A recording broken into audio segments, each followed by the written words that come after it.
Our instructor says we need to improve our pronunciation of muito obrigada to sound more authentic. What do we need to do?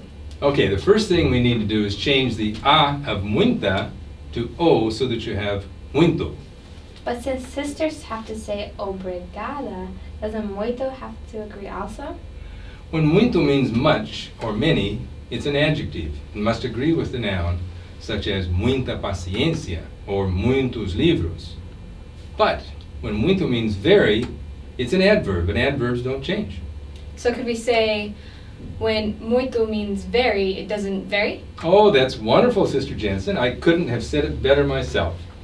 When muito means very, it doesn't vary. That's really catchy. Do you mind if I use that in my teaching? Oh, of course. Be my guest. You missionaries are so wonderful. Now, let's focus on the proper pronunciation of the T. Say the English word toe and feel where the tip of your tongue is. Toe, toe. Now, could you feel where the tip of your tongue has contact with the roof of your mouth? That's called the point of articulation, and for producing a good T sound in Portuguese, that is not the point of articulation you want. Where should it be then? The tip of your tongue should be right against the teeth.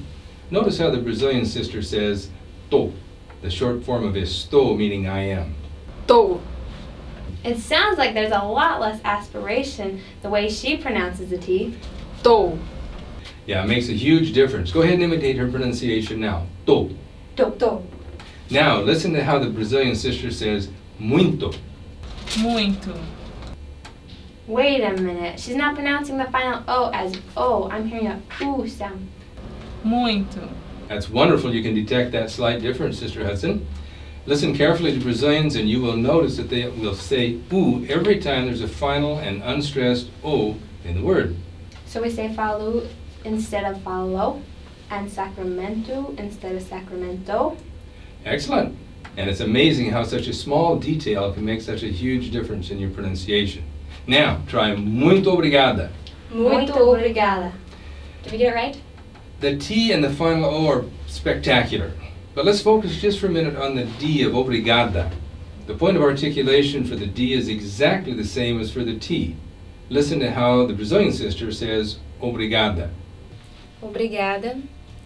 Can you tell the difference? I can. Her tongue is against the teeth. Also, on that final A, I'm hearing instead of a. Obrigada instead of obrigada. Obrigada. I'm really impressed that you can hear the difference. Now here again we have a reduced sound when the final A is unstressed. This is called a schwa. So we say fala instead of fala, and igreja instead of igreja. I think you're ready to say an authentic muito obrigada. Muito obrigada. Muito obrigada. That's good. Muito obrigada.